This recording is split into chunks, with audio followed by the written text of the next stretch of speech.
আচ্ছা, আপনাদের মনে কি বিস্ময় জাগে না যে ২০২৫ সালের ৩০শে নভেম্বরও যখন তারেক রহমান লন্ডনে বসে বলছিলেন যে তার দেশে ফেরার বিষয়টি তার উপর নির্ভর করে না, কিন্তু তার মাত্র ১ মাসের মধ্যে তিনি শুধু দেশেই ফেরেননি, মাত্র কয়েক সপ্তাহের ব্যবধানে তিনি বাংলাদেশের প্রধানমন্ত্রী হিসেবে শপথ নিয়েছেন। বিস্ময় লাগে না যে কিভাবে এত দ্রুত এত কিছু ঘটে গেল? আগে কারা বাধা দিয়েছিল আর পরে কারা তাকে দেশে নিয়ে গিয়ে প্রধানমন্ত্রী বানিয়ে দিল? আর কি কি প্রতিশ্রুতি বা মুচলেকা দিয়ে তারেক রহমান দেশে ফিরলেন? আর প্রধানমন্ত্রী হয়ে বসার পর তাকে সেসব মুচলেকায় দেওয়া শর্ত পূরণের ব্যাপারটি কি আপনাদের নজরে পড়ছে? না পড়ে থাকলে আজকের ভিডিও কলাম আসলে আপনার জন্যই।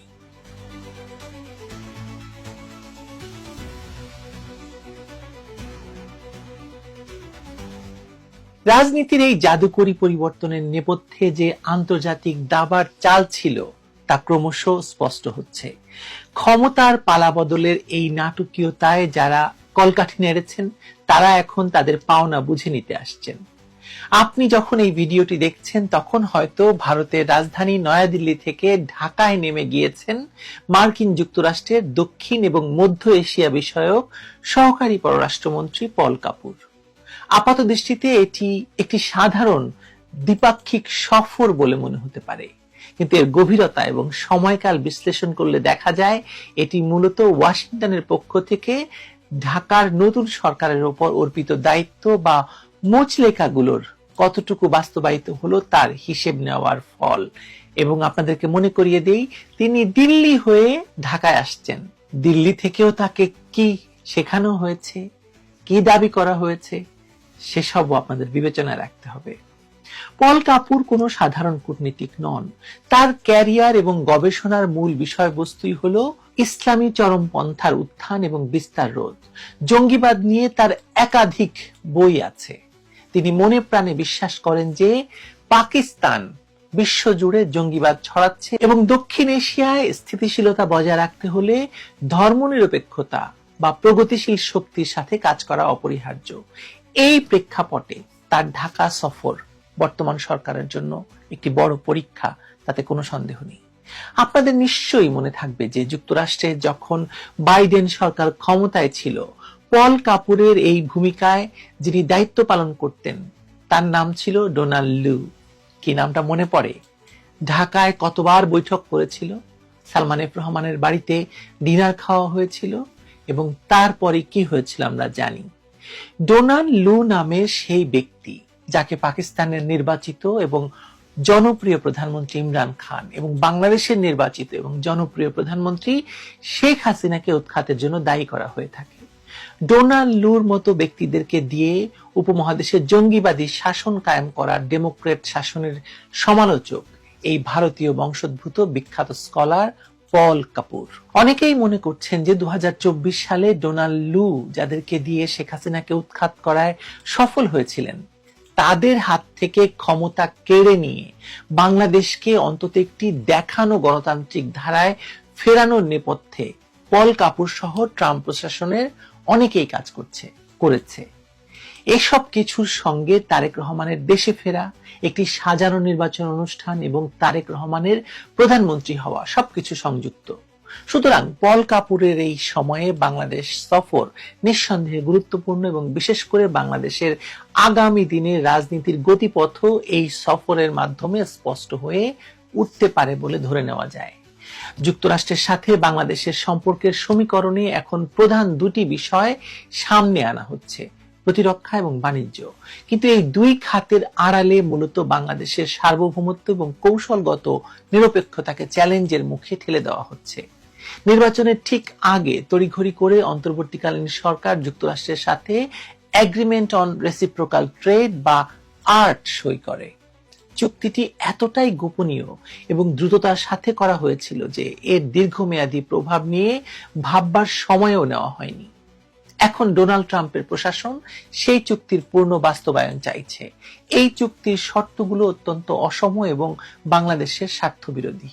এতে বলা হয়েছে বাংলাদেশ এমন কোন দেশ থেকে প্রযুক্তি বা পারমাণবিক সরঞ্জাম কিনতে পারবে না যা যুক্তরাষ্ট্রের স্বার্থ ক্ষুণ্ণ করে। এটি সরাসরি চীন ও রাশিয়ার সাথে বাংলাদেশের বাণিজ্যিক এবং প্রযুক্তিগত সম্পর্কের উপর একটি বড় আঘাত।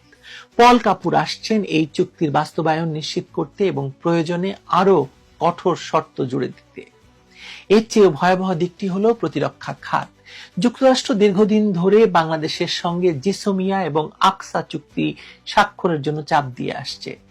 জিসোমিয়া মূলত সামরিক গোয়েন্দা তথ্য বিনিময়ের একটি কাঠামো, যার মাধ্যমে পেন্টাগন বাংলাদেশের সামরিক স্থাপনা এবং প্রযুক্তির উপর নজরদারি করার সুযোগ পাবে। অন্যদিকে আকসা হলো লজিস্টিক সহায়তা চুক্তি, যা স্বাক্ষর করলে মার্কিন যুদ্ধজাহাজ বা বিমান বাংলাদেশের বন্দর ব্যবহার করে জ্বালানি এবং রসদ সংগ্রহ করতে পারবে। তার মানে বাংলাদেশ একটি সফট মার্কিন ঘাঁটি হিসাবে পরিচিতি পাবে এবং তাই হবে, একটি ঘাঁটি হবে। আপাত দৃষ্টিতে একে লজিস্টিক সহায়তা বলা হলেও ভূ রাজনীতির ভাষায় এটি বাংলাদেশকে যুক্তরাষ্ট্রের একটি অঘোষিত সামরিক ঘাঁটিতে পরিণত করার শামিল হবে। যদি যুক্তরাষ্ট্র ভবিষ্যতে চীন বা ইরানের সাথে কোনো সংঘাতে জড়ায়, আবারও ইরানে তো চলছে এখন, সেই যুদ্ধে ব্যবহৃত মার্কিন নৌবহর বাংলাদেশ থেকে জ্বালানি নেবে, তবে আন্তর্জাতিক আইনে বাংলাদেশও সেই যুদ্ধের একটি পক্ষ বা সহযোগী শত্রু হিসেবে গণ্য হবে। এটি বাংলাদেশের দীর্ঘদিনের সবার সাথে বন্ধুত্ব, কারো সাথে বৈরিতা নয় নীতির কফিনে শেষ পেরেক ঠুকে দেবে। এখানেই শেষ নয়। 5ই আগস্টের রাজনৈতিক পট পরিবর্তনের পর দেশে একটি বিশেষ গোষ্ঠী দিল্লির আধিপত্যবাদ ঠেকানোর নামে বা তথাকথিত আধিপত্যবাদ ঠেকানোর নামে দোহাই দিয়ে যুক্তরাষ্ট্র এবং তুরস্কের সামরিক উপস্থিতিকে বাংলাদেশে স্বাগত জানানোর প্রচারণা চালিয়েছিল। আপনাদের মনে থাকার কথা, তথাকথিত জুলাই যোদ্ধা এবং এনসিপির আন্তর্জাতিক সেলের মতো কিছু গোষ্ঠী সাধারণ মানুষের ভারত বিদ্বেষী সেন্টিমেন্টকে পুঁজি করে বাংলাদেশকে ওয়াশিংটন, আঙ্কারা অক্ষের দিকে ঠেলে দেওয়ার চেষ্টা করেছে। তাদের এই ন্যারেটিভ ছিল মূলত একটি ধোঁকা। তারা জানতো যে জনমনে ভারতের প্রতি হয়তো ক্ষোভ আছে, তাই সেই ক্ষোভকে কাজে লাগিয়ে তারা যুক্তরাষ্ট্রের এজেন্ডা বাস্তবায়ন করতে চেয়েছে। এখন যখন পল কাপুর আসছেন এবং প্রতিরক্ষা চুক্তির চাপ দিচ্ছেন, তখন সেই দিল্লির এক্সটেনশন বিরোধীরাই চুপ করে আছেন অথবা তলে তলে এই প্রক্রিয়াকে সমর্থন যোগাচ্ছেন। এই যে বহুমুখী আচরণ, তা প্রমাণ করে যে তাদের মূল লক্ষ্য ছিল দেশের সার্বভৌমত্ব রক্ষা করা নয়, বরং ক্ষমতার মসনদে বসার জন্য প্রভু বদল করা। পল কাপুরের এই সফরের আরেকটি গুরুত্বপূর্ণ দিক হলো আওয়ামী লীগের ভবিষ্যৎ এবং বাংলাদেশের অভ্যন্তরীণ রাজনীতি। পল কাপুর ব্যক্তিগতভাবে মনে করেন দক্ষিণ এশিয়ায় চরমপন্থা দমনে আওয়ামী লীগের মতো প্রগতিশীল রাজনৈতিক দলগুলোর যুক্তরাষ্ট্রের সাথে কাজ করা উচিত। বিভিন্ন সূত্র জানাচ্ছে যে তিনি হয়তো আওয়ামী লীগের উপর থেকে নিষেধাজ্ঞা প্রত্যাহার এবং তাদের স্বাভাবিক রাজনীতিতে ফেরার পথ সুগম করার বিষয়ে আলোচনা করবেন। এটি বর্তমান সরকারের জন্য একটি বড় সতর্কবার্তা হবে। যারা মনে করছেন আমেরিকার আশীর্বাদ পুষ্ট হয়ে তারা চিরস্থায়ী বন্দোবস্ত পেয়ে গেছেন, তারা ভুল ভাবছেন। যুক্তরাষ্ট্র কোনো দলের বন্ধু নয়, তারা কেবল নিজেদের স্বার্থের বন্ধু। তারেক রহমানের সরকারের বয়স এখনো 1 মাস হয়নি, ফলে সরকারের নীতি কিংবা পদক্ষেপ বিষয়ে এখনো কেউ জানে না। কিন্তু বোঝা যাচ্ছে যে তারা সরকারের উপর জামায়াত, এনসিপি তথা জুলাই সন্ত্রাসীদের প্রচন্ড চাপ রয়েছে। একদিকে ক্ষমতার মসনদ টিকিয়ে রাখতে যুক্তরাষ্ট্রের দেওয়া শর্ত বা মুচলেকা পূরণ, অন্যদিকে দেশের সার্বভৌমত্ব রক্ষা এবং চীন, রাশিয়ার মতো পরীক্ষিত উন্নয়ন সহযোগীদের সাথে সম্পর্ক ঠিক রাখা। জিসোমিয়া এবং আকসা চুক্তি স্বাক্ষর করলে চীন নিশ্চিতভাবে রুষ্ট হবে। ইতিমধ্যেই তুরস্কের উদাহরণ আমাদের সামনে আছে। রাশিয়া থেকে S-400 কেনার কারণে তাদেরকে F-35 প্রোগ্রাম থেকে বের করে দেওয়া হয়েছিল। বাংলাদেশ যদি এখন যুক্তরাষ্ট্রের সামরিক বলয়ে ঢুকে পড়ে, তবে চীন থেকে সামরিক সরঞ্জাম কেনা বা বড় কোনো অবকাঠামো প্রকল্পে তাদের সহায়তা পাওয়া কঠিন হয়ে যাবে। অন্যদিকে এই চুক্তিগুলো পালন না করলে যুক্তরাষ্ট্র তারেক রহমানের সরকারের উপর থেকে সমর্থন প্রত্যাহার করতে পারে। এমনকি চরমপন্থা দমনের অজুহাতে আবারও আওয়ামী লীগ বা অন্য কোনো শক্তিকে সামনে নিয়ে আসতে পারে। অনেকেই বলতে চান যে আমেরিকা চাইলে শেখ হাসিনাকে চরম পরিণতি বরণ করতে হতো, মানে শেখ হাসিনাকে মেরে ফেলা হতো, কিন্তু তারা তা করেনি। তাকে নিরাপদে ভারতে পৌঁছে দেওয়া হয়েছে। এটি একটি পরিষ্কার ইঙ্গিত, মানে কেউ কেউ বলেন যে যুক্তরাষ্ট্র তাদের হাতে সবসময় একাধিক কার্ড বা বিকল্প খোলা রাখে। বর্তমান সরকারকে ক্ষমতায় বসানোর পেছনে যদি গোপন সমঝোতা বা মুচলেকা থাকে, তবে পল কাপুরের এই সফর সেই দেনা পরিশোধের তাগাদা।